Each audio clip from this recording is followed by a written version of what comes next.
China nagbantang aarestuhin ang trespasser sa West Philippine Sea, pero Philippine Coast Guard iginiit na iligal ang direktiba ng China.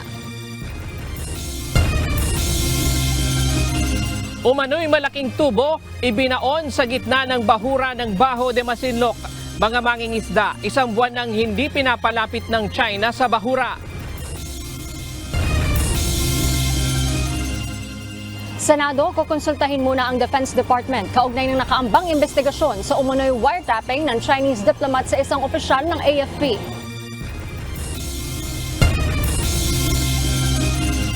Canadian national na umano'y sangkot sa Alitagtag Drug Hall. Nahuli sa Tagaytay. Inquest proceedings isinagawa sa Department of Justice. Pangulong Ferdinand Marcos Jr. kumpiyansa na gawing tourism powerhouse ng Asia ang Pilipinas.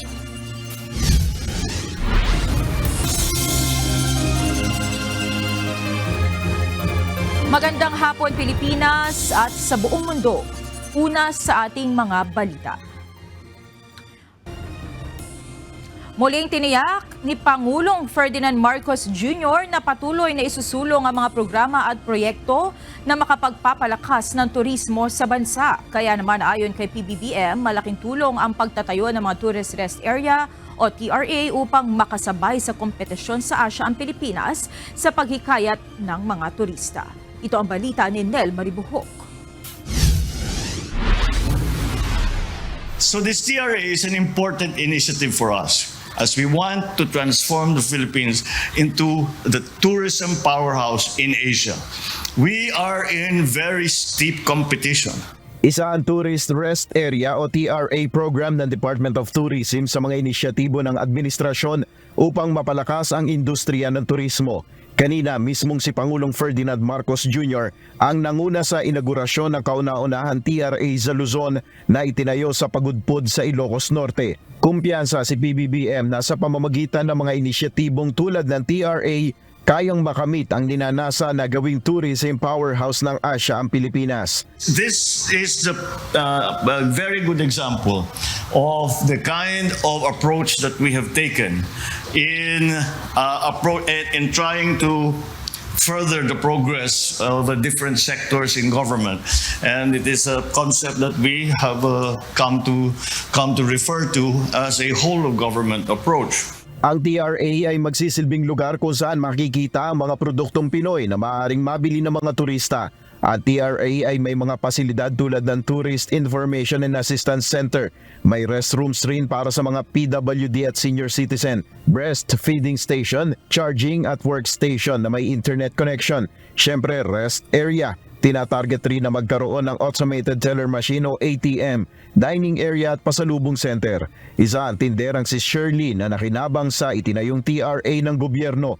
Ayon sa kanya, malaking tulong ito sa kanyang pamilya. Malaki sir kasi kabuhayan namin pang araw-araw tapos pag-aaral ng mga anak namin.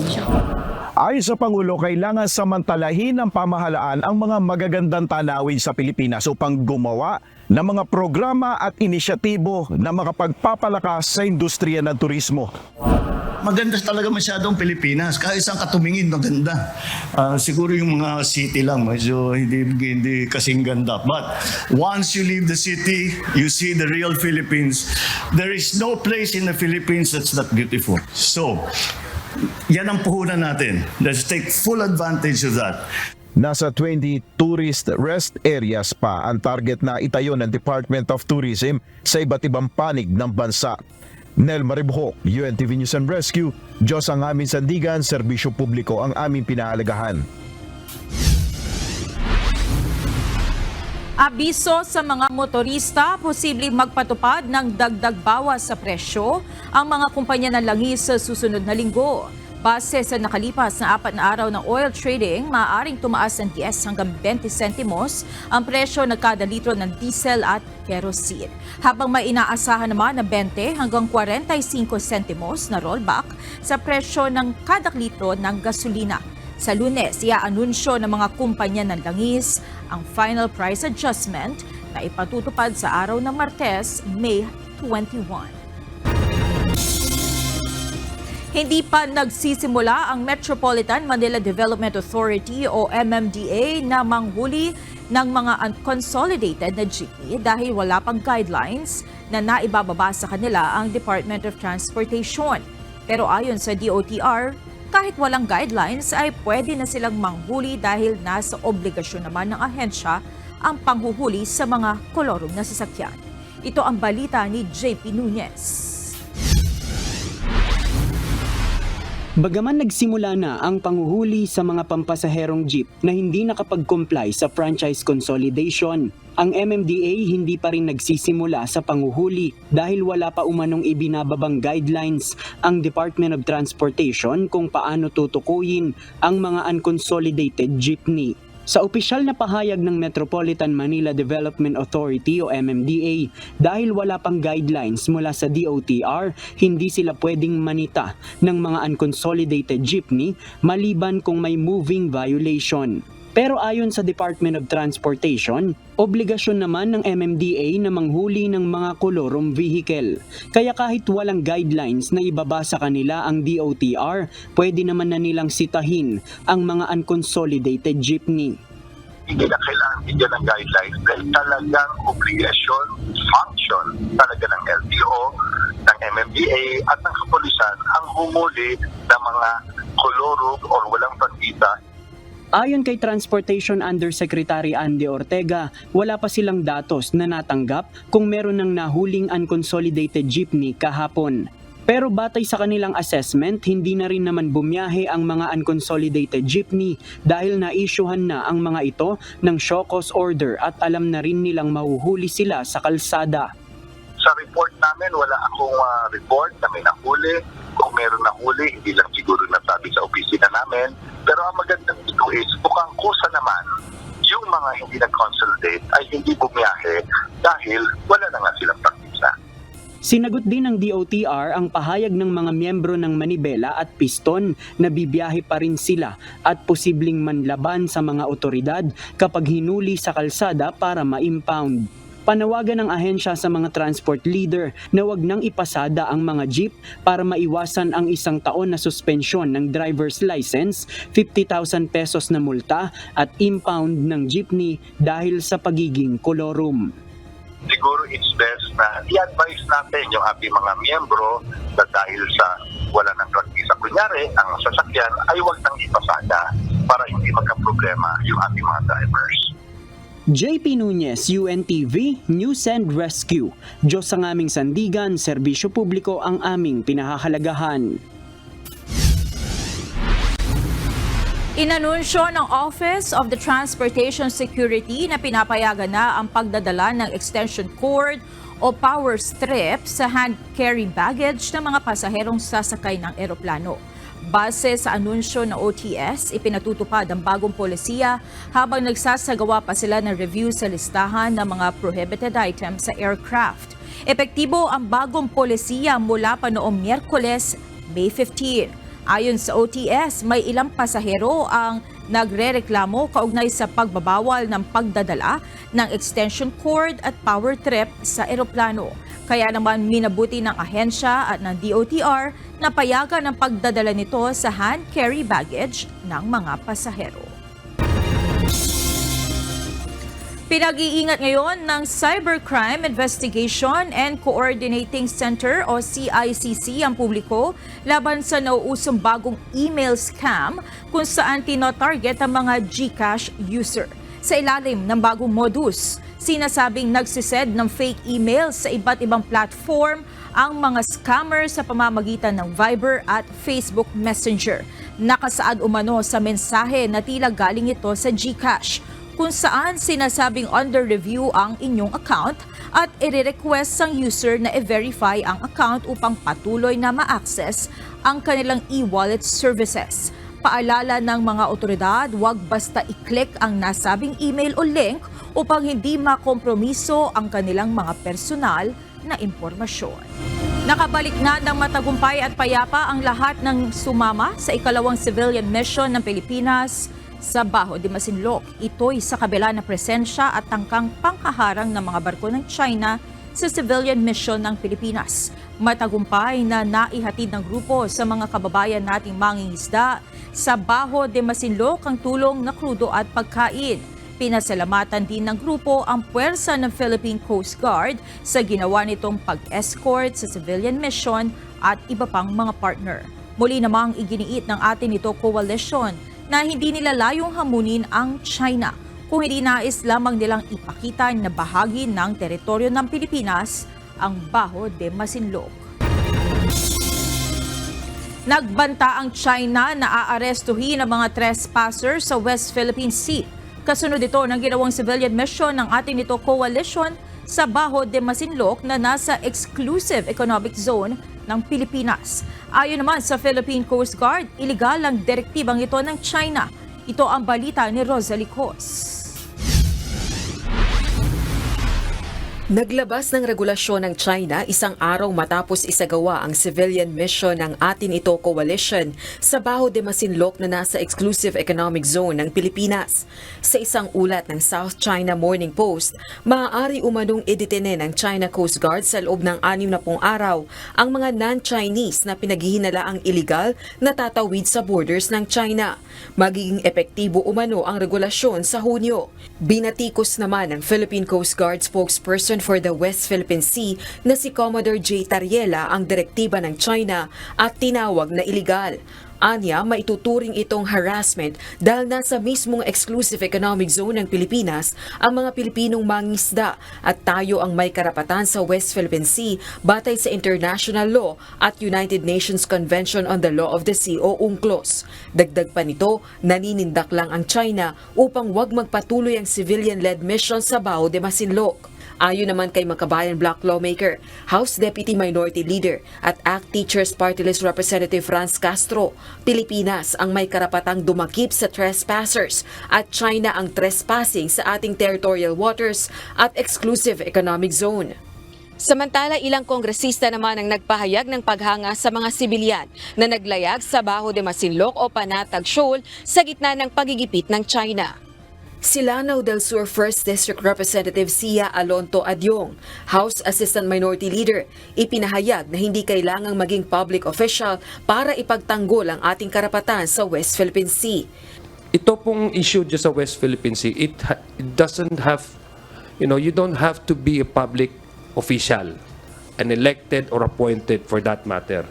It is a civic duty for each and every one of us who calls ourselves Filipino to support this administration in pushing for our rights over the West Philippine Sea. At si Representative Benny Abante naman ng Manila 6th District, binatikos ang China sa mga hakbang nito sa ating Exclusive Economic Zone o EEZ. We are just being a pawn in the motive of China to control the international trade. Sapagkat more than 60% of all trades and fuel dumadaan doon sa international coastline natin. And they want to control that. Maging ang kongresista, pinag-iisipan na ring ayain ng mga kapwa mambabatas na maglayag sa West Philippine Sea. Rosalie Cos, UNTV News and Rescue. Diyos ang aming sandigan, serbisyo publiko ang aming pinahahalagahan. Pag-uusapan muna ng liderato ng Senado ang nakatakdang investigasyon kaugnay ng posibleng pag-wiretap ng Chinese Embassy sa isang military official. Samantala, ipapaubaya na rin muna ng Department of National Defense sa Department of Foreign Affairs ang panawagang pabalikin na sa China ang Chinese ambassador at mga tauhan ng embahada ng China sa Pilipinas. Ito ang balita ni Harleen Delgado. Kasi these discussions may expose us to sensitive matters na malalaman ng kabila, malalaman ng kalaban. So, kailangan pag-isipan natin na mabuti, pag-aralan natin na mabuti. Gusto munang konsultahin ni Senate President Juan Miguel Big Zubiri ang Department of National Defense o DND bago simulan ang investigasyon ng Senado sa umunoy posibleng wiretapping ng Chinese Embassy. Inanunsyo kamakailan ni Senator Francis Tolentino na isasagawa na ang pagdinig ng Senate Committee on National Defense and Security sa susunod na linggo sa pangunguna ni Senator Jinggoy Estrada. Paliwanag ni Senator Zubiri, kailangan munang matiyak na walang sensitibong impormasyon ang maisa sa publiko na posibleng gamitin ng China. Magdidiskusyon nga kami ng closed door with Secretary Gibo to make sure that no information is inadvertently released that will affect our national security stand and posture in the country. Yan ang napakalaga. Dapat yan ang bigyan ng napaka-importanting konsiderasyon bago magkaroon ng mga hearings na ganito. Pag-uusapan muna ng mga senador sa isang executive session ang planong pagdinig ng Senado. Ayon naman kay Secretary Teodoro, kukonsultahin na muna nila ang Department of Foreign Affairs kaugnay ng issue at hihintayin na rin muna ang resulta ng isinasagawang investigasyon ng ahensya. Hindi kami pwedeng mag-comment sa Senate processes, no? Hindi namin pwede pangunahan. Sa ganang amin sa Executive Department, nasabi na namin the lead agency conducting the investigation as to whether or not something is true, whether or not there was an improper contact is the DFA. Nang matanong kung suportado ng kalihim ang panawagang pauwiin na sa China ang mga opisyal at tauhan ng Embahada ng China sa Pilipinas, sagot ng kalihim. We will leave it to the DFA. The DFA is the sole body that has a right to give an opinion or talk about this. Una nang inatasan ni Justice Secretary Crispin Boying Remulla ang National Bureau of Investigation na magsagawa ng malalimang investigasyon sa posibleng iligal na aktibidad at paglabag sa batas ng foreign diplomats kaugnay ng issue. Harleen Delgado, UNTV News and Rescue. Diyos ang aming sandigan, serbisyo publiko ang aming pinahahalagahan. Lumagda ngayong araw sa kasunduan ng Pilipinas para sa pagbili ng 5 97-meter patrol ship sa bansang Japan.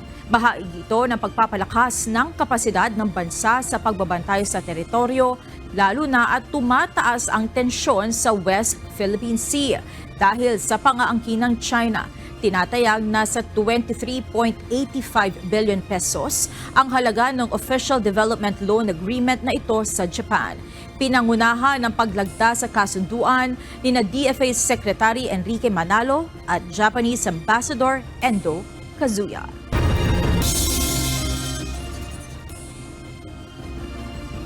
Narito naman ang mga balita sa iba't ibang panig ng mundo na ihahatid ng ating global correspondent na si Maven Carizo mula sa Perth, Australia.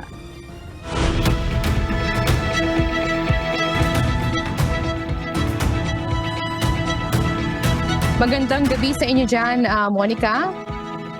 4 na tao ang nasawi sa pananalasa ng bagyo sa Houston, Texas, USA. Nagdulot din ang kalamidad ng malawakang power outages sa lungsod. Ito ang balita ni Marie Peñaranda. What I want to emphasize is stay at home. Houstonians, stay at home tonight. The recovery will go through to tomorrow. So if you're a non-essential worker, don't go to work tomorrow. Nanalasa sa Southern Texas, USA ang malalakas na thunderstorms araw ng Huwebes, May 16. Ikalawang beses na kalamidad na ito ngayong buwan. 4 na tao ang kumpirmadong nasawi sa Houston area bunsod ng bagyo. Maraming puno at power lines ang natumba kaya nagdulot din ng malawakang power outages sa Houston area. Nasa 700 households ang walang supply ng kuryente. Itinaas ng National Weather Service Office ng Houston ang flash flood warning at severe thunderstorms sa ilang counties. Nanawagan naman si Houston Mayor John Whitmer sa mga residente na manatili sa loob ng bahay kung wala namang mahalagang gagawin sa labas. Ito ay lalo na't maraming kalsada ang sarado dahil sa pagbaha at hindi rin gumagana ang traffic lights. I don't think there's much more I can tell you except we had 80, 90, and 100 miles per hour storm come through here, some twisters mixed into the strong wind. Pretty much citywide, but an emphasis on Northwest Houston, the Heights, the Central Business District, and the East Side. Sa kabila ng matinding kalagayan ng panahon, nagpapatuloy ang operasyon ng emergency officials ng lungsod. Samantala, patuloy namang nakikipag-ugnayan sa Filipino community ang Philippine Consulate upang alamin kung may mga kababayang nasaktan o naapektuhan ng mga severe thunderstorms. Marie Peñaranda, UNTV News and Rescue. Diyos ang aming sandigan, serbisyo publiko ang aming pinahahalagahan.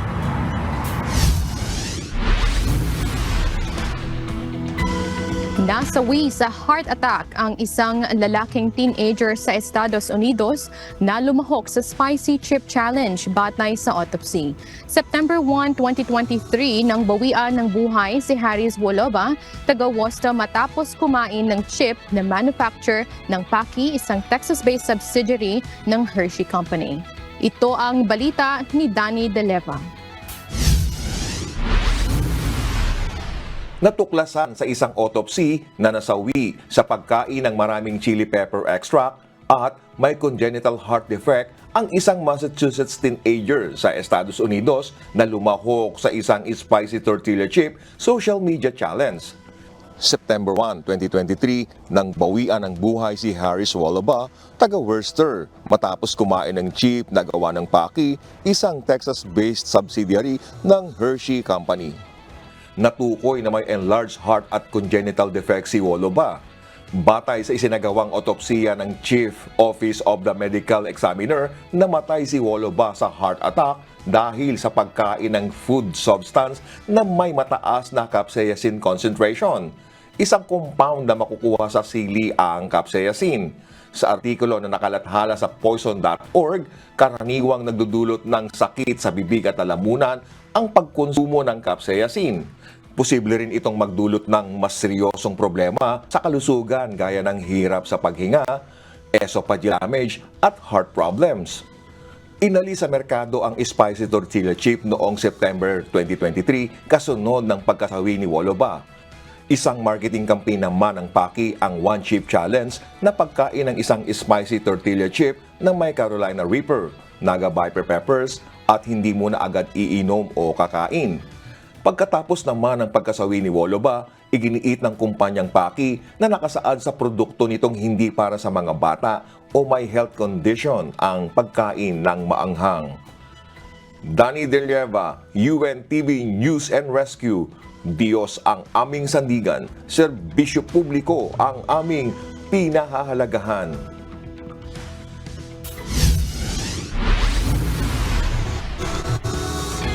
Inihayag ni U.S. Senator Bob Menendez na may breast cancer ang kanyang asawang si Nadine.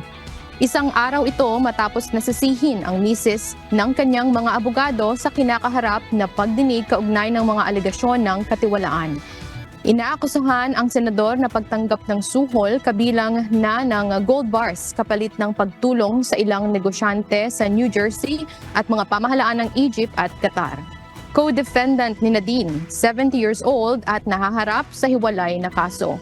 Kapwa naman itinanggi ng mag-asawa ang mga alegasyon laban sa kanila. At iyan ang mga balita mula sa iba't ibang panig ng mundo mula dito sa Perth, Australia. Ako si Maven Carizo, magandang gabi.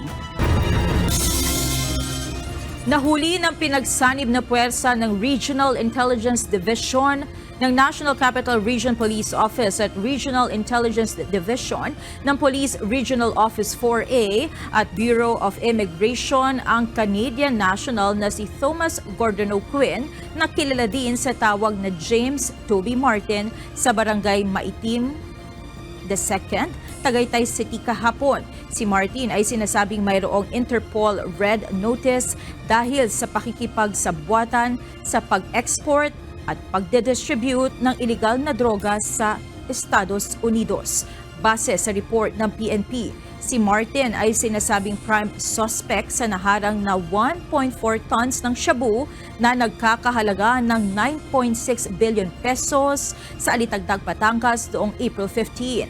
Ito din ang target ng raid ng pulisya sa bahay sa Nasugbu, Batangas noong April 19, subalit bigo itong naaresto. Kabilang sa nakumpiska kay Martin ay hinihinalang shabu, cocaine at hinihinalang ecstasy.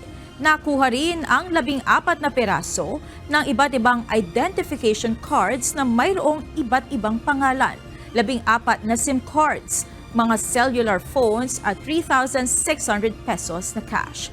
Ang litrato ni Martin ay kinumpirma rin ni Michael Ahalon Zarate na ito si Thomas Gordon O'Quinn na mayroong Interpol Red Notice. Si Martin ay isinailalim na sa inquest proceedings sa Department of Justice sa kasong Section 1 o Possession Republic Act 9165 o Dangerous Drugs Act of 2002. Tumanggi pa ang mga opisyal ng PNP na magbigay ng karagdagang detalye ukol dito. Naaresto ng mga pulis ang suspect na pumatay sa isang 25 anyos na babae na naniningil ng pautang sa 13 Matres sa Cavite. Ayon sa pulisya, nadakip kahapon sa EDSA Pasay City ang suspect na si Wilson, 35 anyos. Base sa impormasyong ibinahagi ng pulisya, nagkaroon ng pagtatalo ang suspect at ang biktima nang maningil ito ng pautang na nauwi sa pagpaslang sa biktima na isinilid pa sa icebox. Inamin naman ng suspect sa kanyang asawa ang krimen na nagawa, kaya't agad ding nakipag-ugnayan ng kanyang asawa sa pulisya. Isang malaking tubo ang ibinaon ng mga Chinese sa Baho de Masinloc ayon sa mga mangingisda na nakausap ng advance party ng atin ito coalition. Pinagbabawalan na rin daw at hinaharangan ng mga Chinese vessel na makalapit pa doon ng mga mangingisda na Pinoy. Samantala, ibinahagi naman ng advance party ng atin ito coalition kung paano nila nalusutan ang mga Chinese na nagbabantay papasok sa Baho de Masinloc. Ito ang balita ni Ryan Lacanlali. Ngayon daw po, tinaboy na sila, hindi na sila pinapayagan doon kasi nagkaroon na ng activity sa loob. So may nakabantay na doon, meron lang itinatayong tubo sa gitna ng Baho de Masinloc. Ito ang nakuhang detalye ng grupo ng sibilyan na nakapasok sa 20 nautical miles ng Baho de Masinloc at nakapamigay ng tulong sa mga mangingisda doon. Ayon kay Mark Figueras, leader ng sibilyan na matapang na sinuong ang panganib para lamang magawa ang kanilang misyon. Sumbong sa kanila ng mga mangingisda, nasa 1 buwan na sila nang pagbawalan sila ng China na makalapit sa mismong bahura. Yung huling nakausap ko po bago matapos yung namin doon, umalis kami, ang sinasabi nila sa akin, kinokol ko po yung mga taga-gobyerno natin. 1 month bago mangyari ito, dati nakakadikit pa sila ng around mga 100 meters, 50 meters sa Baho de Masinloc. Napansin din ng mga mangingisda ang paglalagay ng tubo sa loob ng bahura, pero hindi na raw nila alam kung ano at para saan ang malaking tubo dahil pinagbawalan na silang mangisda malapit doon. Pinalibutan na rin daw ang paligid ng bahura ng mga Chinese Coast Guard vessel. 4 ang nagbabantay sa bukana at 5 PLA Navy ang nasa loob. Hinihingan din ng mga huling isda ng mga Chinese ang mga Pilipinong mangingisda roon. Samantala, ibinahagi din ni Mark kung paano sila nakalusot sa mga Chinese vessel malapit sa Baho de Masinloc.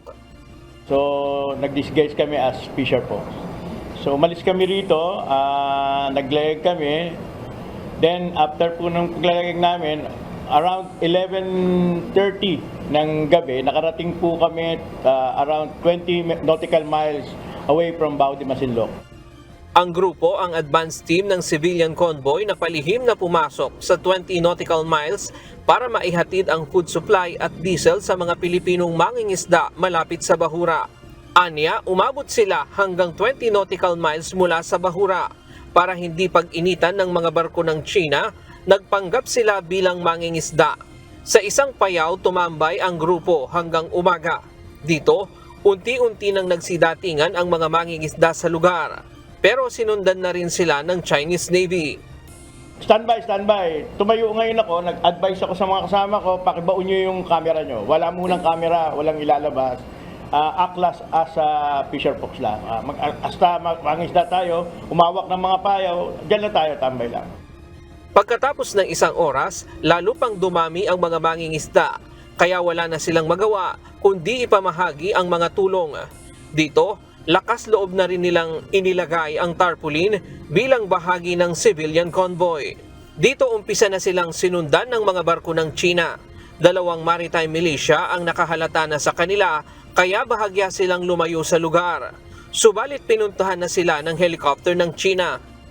Nung malayo pa lang yung Navy, kinakabahan ako. Pero nung lumalapit, parang hindi na ako kinabahan. Parang mas natuwa pa ako dahil andito na sila. Sabi ko, parang laban na to.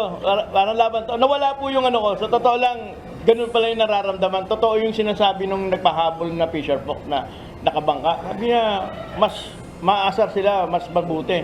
Ganun din pala talaga.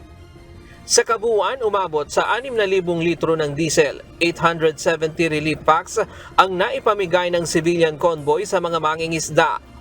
Pangunahing nabigyan ng tulong ang mga mangingisda mula sa bayan ng Masinloc. Sa gitna ng unti-unting pagtaboy ng China sa mga Pilipinong mangingisda sa Scarborough Shoal, lumalakas ang mga kalooban ng ating mga kababayan na ipaglaban ang kanilang karapatang malayang mangisda sa ating likas na yaman kapag mayroong nakikitang ganitong puwersa na nais silang suportahan. So yung aming pakiramdam ngayon na halos ibus namin yung aming buhay sa pakikipagsapalaran sa pangingisda sa Baho de Masinloc ay ngayon ay lalong mas tumibay at umigting yung aming pakikibaka sa lugar na yan sapagkat wala kaming ibang bangko ng aming kabuhayan kundi ang tanging bangko lamang namin ay ang karagatang West Philippine Sea. Nagpapasalamat ang mga mangingisda sa mga ganitong suporta ng ating mga kababayan. Umaasa rin sila na marami pang Pilipino ang mamumulat at susuporta sa kanila pagdating sa usapin sa West Philippine Sea. Ryan Lacanlale, UNTV News and Rescue. Diyos ang aming sandigan, serbisyo publiko ang aming pinahahalagahan. Sinimulan na ng subcommittee ng Senado ang regional consultation kaugnay sa mga iminumungkahing pagbabago sa economic provision ng 1987 Constitution. Muli namang tiniyak ng liderato ng Senado na hindi kasama sa mga mababago ang political provisions ng saligang batas. Ito ang balita ni Jed Neresina. Dami nagbigay ng kanilang viewpoints and we saw different points of view. Produktibong talakayan. Ganito inilarawan ni Senate Chair ng Subcommittee on Constitutional Amendments and Revision of Codes Juan Edgardo Sani Angara ang naging public consultation sa Baguio City ngayong araw. Ibinahagi ni Senator Angara na dahil sa naging konsultasyon kasama ang iba't ibang resource person mula sa lokal na pamahalaan maging sa mga institusyon, ay nakita nila ang posisyon ng bawat isa. I think the highlights were yung variety ng views. Nung merong okay, merong takot, merong parang hindi sigurado, and then yung ano yung dapat gawin siguro. Dahil sa mga nakuha mula sa naging talakayan, ay mas madali na para sa Senado ang mag-isip ng hakbang na dapat gawin upang matugunan ang mga ito. Maganda yung mga questions raised by our resource persons also, di ba? Ano yung effect sa local industries, local schools, at napag-usapan ng gusto. So it's definitely progress as far as the subcommittee is concerned. Kung sakaling mapasa ito, ano yung mga kailangan na sunod na hakbang, which is to pass legislation that also protects Filipino workers, Filipino companies, at definitely kailangan competitive tayo. Siniguro naman ni Senate President Juan Miguel Zubiri na ang tinatalakay ng Senate Subcommittee ay purong economic provision lang. Paliwanag ni Zubiri na walang kasama ang kahit anong politikal na provision rito. Our Big Six, hindi po political ito, hindi po pangmalawakang amendments. Only for our Big Six, which limits it to 3 portions of the Constitution, particularly on the advertising, open up advertising, education, and of course, public services. Binigyang diin niya na hindi nila ito minamadali gaya ng pagmamadali sa kanila ng Kamara na tapusin ito ng 1 linggo. Aniya mahalagang mahimay itong maigi at maiparating na malinaw sa publiko. Paliwanag niya na marami pa kasi sa mga Pilipino ang hindi lubos na nakakaunawa sa ginagawang pag-amyenda sa economic provision ng konstitusyon. Dagdag ni Zubiri na masasayang lang ang lahat ng ginagawang mga pag-uusap at ang ganitong mga konsultasyon kung matatalo lang ito pagdating sa plebisito. Maski na naipasa po natin ito sa Senado, baka matalo ito sa plebisito. Yeah, if you have 88% against it, obviously, right now, kung magkaroon ng plebisito, talo ito. So sayang naman ang hirap na ginagawa po natin mga hearings at kung ano-ano pang consultations. Matapos ang konsultasyon dito sa Baguio City ay susundan ito ng sesyon sa Cebu City sa May 23 at sa Cagayan de Oro sa May 24, kung saan ang makukuha ang mga posisyon mula sa iba pang resource person ay isasama sa gagawing committee report. Jed Neresina, UNTV News and Rescue. Diyos ang aming sandigan, serbisyo publiko ang aming pinahahalagahan. Tulong-tulong bago balita. Sugatan ng dalawang teenager matapos umanong mapagtripang bugbugin ng mga di pa nakikilalang salarin sa Butuan City kagabi. Dalawang magkahiwalay na aksidente naman sa motorsiklo ang nirespondihan ng UNTV News and Rescue sa nakalipas na magdamag. Ito ang balita ni Joshua Antonio.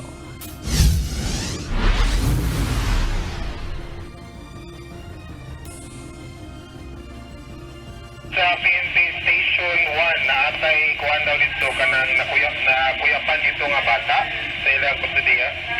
Tapos sir, proceeding naman sir.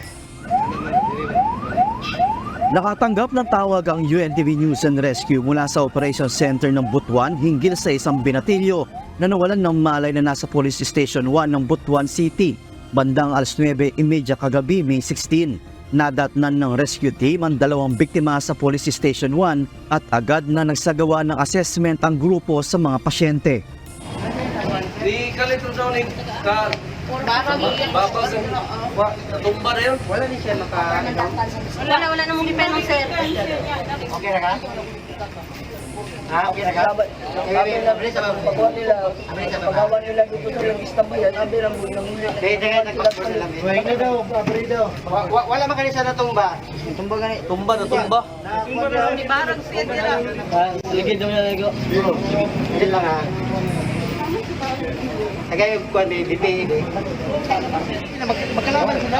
Sila may tupan. Magkalaban. Pati nila karon. Nakati mo sila wala ta ha. Pwede ka makalingkod sa dire. Wala na ni collect PCR. Wala kay gibati, asa gibati mo karon. Wala naman natamong sugat ang isang binata na 14 anyos maliban sa panghihina. Pananakit naman sa ulo at tiyan at pamamaga sa ulo ang nakita sa isa pang biktima na 13 anyos dahil sa pagampas sa kanya.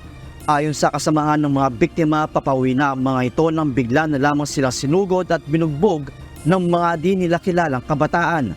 Kwento din ng nanay ng isang bata ay nakahingi ng tulong ang kanyang anak sa isang concerned citizen kaya ito nakarating sa kanilang bahay. Nara ko sa balay din ang akong kuan pag umangko na katong 10 years old ning atog balay ning kuan na nakauli na siya gikan simbahan nga naingana na hapit na ka kuya pun kanay ning hatod sa iya nga motor. Murag concern pud ba kay nakuha na lagi na siya, nalipong-lipong na, matog yatod siya. Samtang biyahe mi pa dong sa police station, nagsige na siya reklamo nga labad yung ulo. Mao na ihang ingon na nabunalan lagi siya sa ulo, o gitigbas siya, diri amon na siya, pandre sa iyang likod. May gani daw kay habol ang sundang. Naka-istorya pa man na siya pag-abot dito, amo pangutan na. Kuha naman sila, nagkabuwag-buwag na ba, kay nagpaglikod lagi daw sila. Then absent siya. Pero nanikamot ka pa siya, nidool siya kanang tao daw, then gitabangan siya, gihatod siya. Pasakay siya motor. Dinala ang dalawa sa Butuan Medical Center matapos lapatan ng first aid. Tawag naman mula sa Oro Rescue ang nirespondihan ng UNTV News and Rescue kaugnay sa banggaan ng motorsiklo at multicab sa kahabaan ng Busa Highway Crossing Diversion Road, Cagayan de Oro City, alas 9:30 kagabi, May 16. Ayon sa driver ng motorsiklo, patawid sila sa intersection nang biglang sumulpot ang isang multicab na naging sanhi ng kanilang banggaan. Nagtamo ng multiple abrasions ang nasabing driver na kaagad naman nilapatan ng paunang lunas ng UNTV News and Rescue. Habang sugatan din ang dalawang angkas nito na nauna nang nilapatan ng paunang lunas ng Oro Rescue. Dinala ang motorcycle rider sa JR Borja City Hospital kung saan hinatid ang dalawa pa niyang kasama. Tinulungan din ng UNTV News and Rescue ang sugatang motorcycle rider matapos makabanggaan ng isang tricycle sa Barkadahan Bridge, Damayan, Taytay, Rizal pasado alas 7 ng umaga kanina, May 17. Nagtamo ng pasa at pamamaga sa kaliwang braso at kaliwang paa ang biktima na si John Michael Gapwol, 32 taong gulang. Ayon sa salaysay ng biktima, binabaybay niya ang kahabaan ng C6 Road papuntang Taytay proper nang may makabangga ang isang tricycle. Matapos mabigyan ng pawanang lunas ng grupo ang biktima ay tumanggi na ito magpadala sa ospital. Nagpaalala naman ang traffic enforcer na laging mag-iingat sa biyahe at sumunod sa batas trapiko upang maiwasan ng aksidente. Dapat lagi silang nag-iingat. Tapos pagdating sa mga ganyang traffic light, dapat alis ko sila. Wala namang natamong sugat ang tricycle driver na nakabanggaan nito. Joshua Antonio, UNTV News and Rescue. Diyos ang aming sandigan, serbisyo publiko ang aming pinahahalagahan. Mahigit 2,000 trabaho ang alok sa isinagawang job fair sa Davao City ngayong araw. Hired on the spot naman ang ilang mga graduate ng Alternative Learning System o ALS na kasama sa mga nag-apply ng trabaho. Ito ang balita nila Lane Moreno. Mostly sa among mga learners, they are really out of school age. So, daghan ang idaran na medyo lisod jud makasulod og trabaho. So, somehow, this caravan really helped them to acquire a job. Mahigit 200 Alternative Learning System o ALS graduate ang pumila para makahanap ng trabaho sa Job Fair Caravan sa Davao City ngayong araw. 7 ang hard on the spot sa kanilang inaplayang kumpanya. Ayon sa Department of Education, malaki ang tsansa na matatanggap sa trabaho ang mga ALS graduate kumpara sa out-of-school youth. Maliban sa academic class, tinuturuan din sila ng mga skill courses tulad ng beauty care, baking, cooking at welding. Si Bernard na isang ALS senior high graduate, hired on the spot bilang dining crew.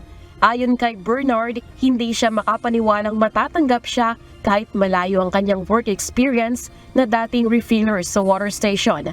Dining crew, wala pa. Ako ang katabang. Mag-text na daw siya, ma'am. Tanggap rin bilang isang service crew ang 29 anyos na si Richelle Lavador na isa ring ALS junior high graduate at dating nagtatrabaho sa isang karinderya. Matutulungan na niya ang kanyang construction worker na asawa para sa gastusin ng kanilang 2 anak. Nagpapasalamat din ito sa ALS dahil nagkaroon ng mga kagaya niya ng pagkakataong makapagtapos ng pag-aaral.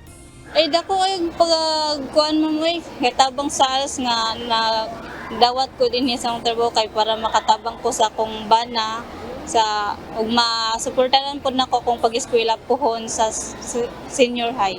Mahigit 2,000 local jobs ang alok ng mga kumpanya sa Job Fair Caravan ngayong araw. Karamihan dito ay nasa food and service industry, BPO company, construction, hotel industry at blue-collar job.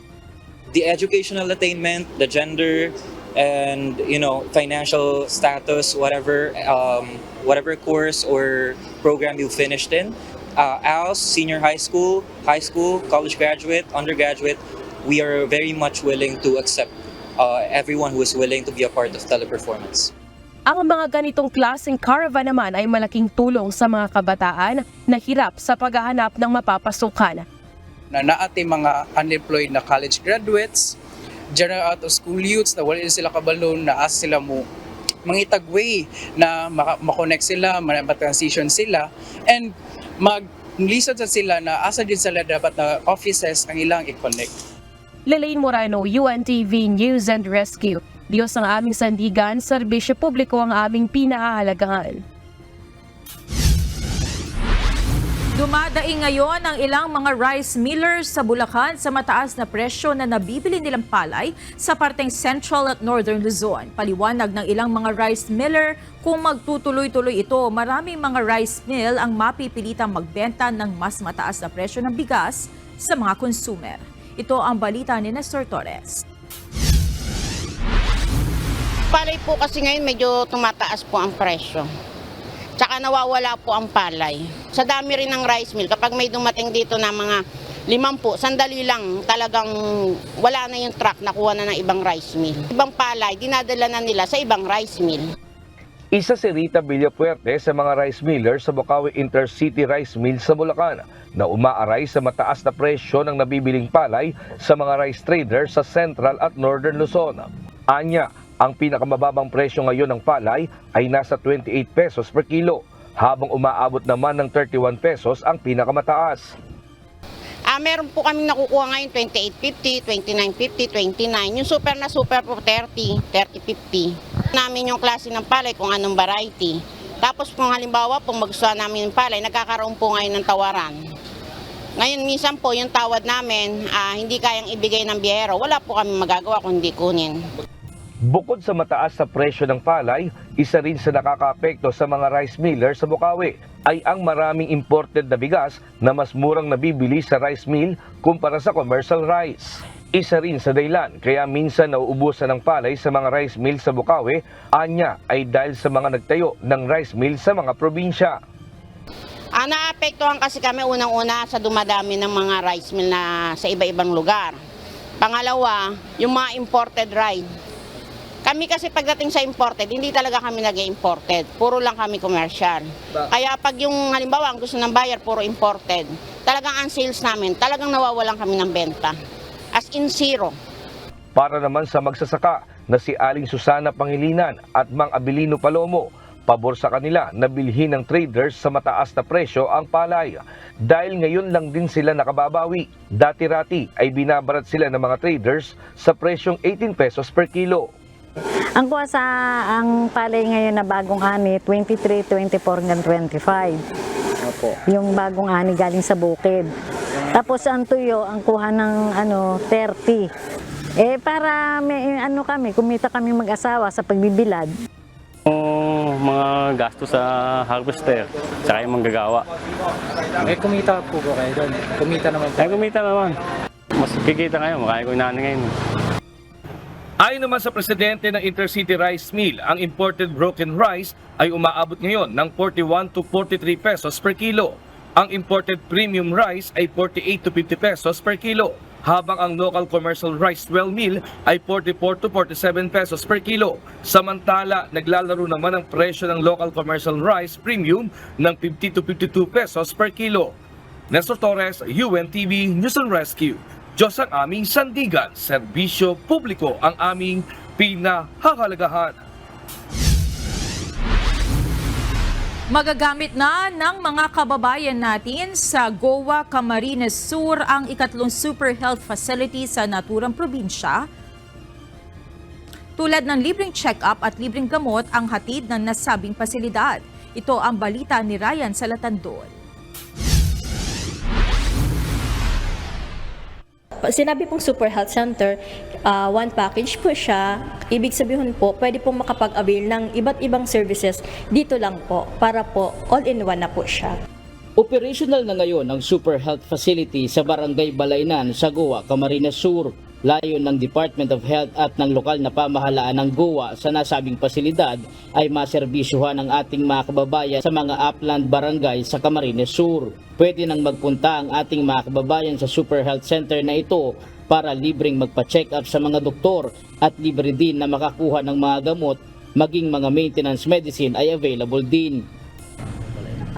Siguro yung unang mga pangailangan ng mga tao is yung outpatient department natin para madali pong makapagpa-check up, yung nandito sa upland area, yung free medicines natin na binibigay ng LGU Goa together with DOH po.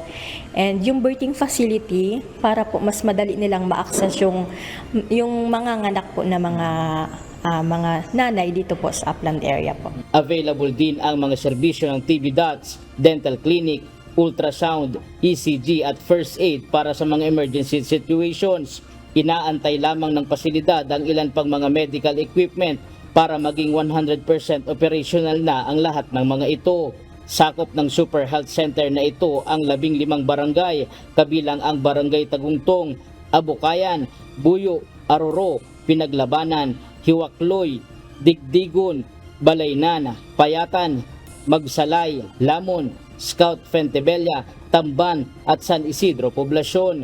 Ngunit nilinaw ng DOH na pwede din silang tumanggap galing sa mga kalapit pang barangay para maserbisyuhan. Meron ding telemedicine sa pasilidad kung saan pwedeng magpa-check up online sa mga doktor. Nagpapasalamat naman ang mga residente dahil mas malapit na sa kanila ang serbisyong ito ng pamahalaan. Tulad po sa amin na mahirap, masaya po kasi malapit na yung Super Health Center. Siyempre po sa mga gamot, libre na po kami dyan. Ano na po yan sa amin, sa mga, bawas na po yan sa mga panggastos namin. Libre na po ang mga gamot. Ngayon ay mayroong 3 operational na Super Health Center sa Camarines Sur, isa sa Naga City, isa sa Iriga City at ang bagong bukas na pasilidad sa Guwa. Samantala patuloy naman na nagtatayo ng mga Super Health Facility ang Department of Health sa iba't ibang lugar sa Kabikulan para maserbisyuhan ang ating mga kababayang nangangailangan. Ryan Salatandol, UNTV, News and Rescue. Diyos ang aming sandigan, serbisyo publiko ang aming pinahahalagahan.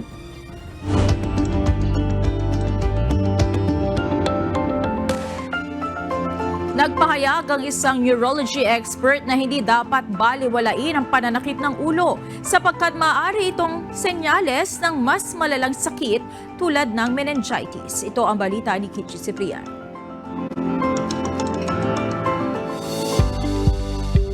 Let's say roughly siguro 80 to 90% naman of cases, maganda naman yung survival, no? Basta magamot natin sila properly. Nakakaligtaan ng karamihan sa mga tao ang pagpapatingin sa doktor kaya't nagre-resulta sa malalang sakit. Halimbawa nito ay ang pananakit ng ulo. Simpleng sakit ngunit maaaring maging dahilan ng pagkakaroon ng impeksyon sa utak ng tao tulad ng meningitis. Ayon sa espesyalista, maaari ring magkaroon ng non-infectious type of meningitis ang isang tao dahil sa mga iniinom na gamot at iba pang kondisyong medikal. It can be usual cause infection, no? So it can be viral, it can be bacterial, it can be fungal, no? Those are the most common ones, no? But then sometimes pwede rin naman it can be drug induced or it can be pwedeng sa mga medical conditions, no? So there are very different reasons for having meningitis. Tas yung iba naman, let's say may lupus, no? Yung may mga conditions sila, medical conditions that can also cause non-infectious type ng meningitis. Paalala ng doktor, huwag baliwalain ang sakit ng ulo. Ipakonsulta agad upang maiwasan ang paglala nito. So pag may naramdaman, magkonsulta. Kapag especially mga headaches na sobrang severe, yung iba talaga 10/10, pumunta na po kayo sa ER, no? Wag na mag-atubili kasi yung iba, the longer you wait, mas malaki yung damage sa brain. Para sa karagdagang detalye ukol sa meningitis, inaanyayahan namin kayong manood ng programang Doctors on TV ngayong linggo, alas 7 ng umaga, dito lang sa UNTV. Kichi Cipriano, UNTV News and Rescue. Diyos ang aming sandigan, serbisyo publiko ang aming pinahahalagahan.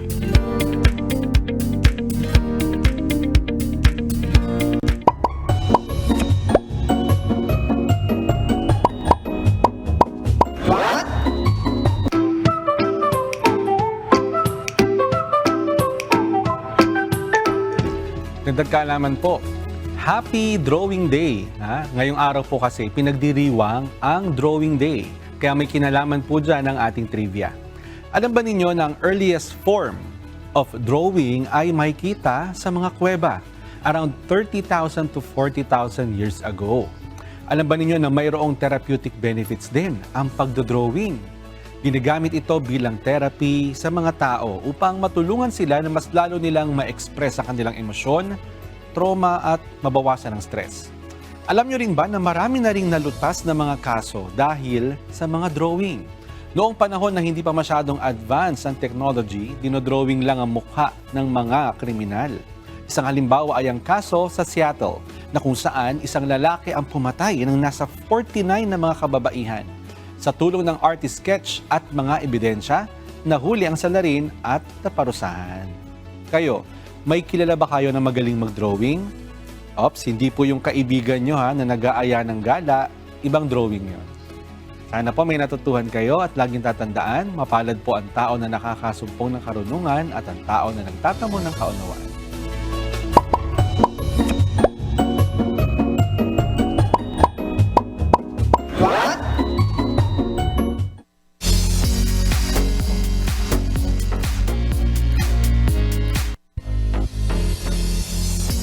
Good news para lahat o para sa lahat ng K-pop fans dahil mula Pilipinas at Hollywood sa USA ay magkakaroon na rin ng Wish 1075 bus sa South Korea.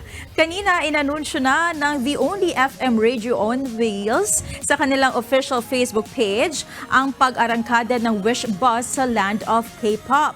Kaya naman inaanyayahan na ang lahat ng wishers sa South Korea na i-experience ang Wish-exclusive performances ng mga artists na magiging tampok sa Wish Bus. Abangan ng mga iba pang detalye ng kapanapanabik na pag-ikot ng Wish Bus sa South Korea.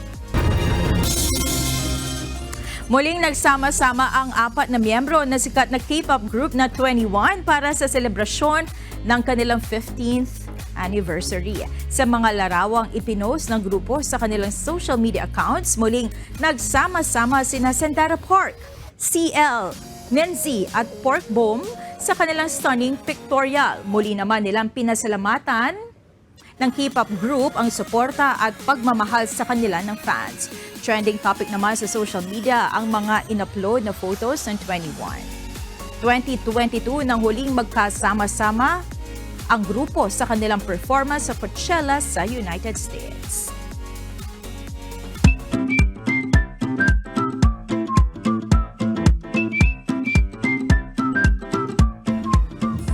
Narito naman ang ating mga naging kausi ngayong araw ng Biyernes. Maraming salamat at shoutout po kina Judy Realino, Wilfredo Canezo, Francisco Del Monte Espeño, Aran Clotario, Thelma Zapata at Arguelles EDD TNT. Maraming salamat po sa inyong pagtutok at magkita po tayong muli sa susunod na linggo.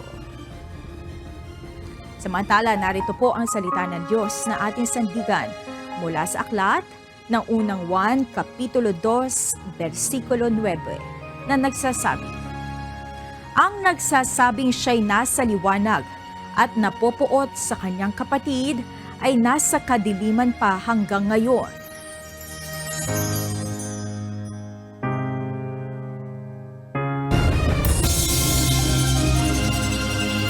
At yan ang kabuuan ng ating balitaan ngayong gabi. Aming inilahad ng buong katapatan kung paano namin nasaksihan. Kayo po ay makapagtitiwala na ang aming nakita at narinig, ang aming ibinabalita. At dito sa UNTV, Diyos ang aming sandigan, serbisyo publiko ang ating pinahahalagahan. Magandang gabi.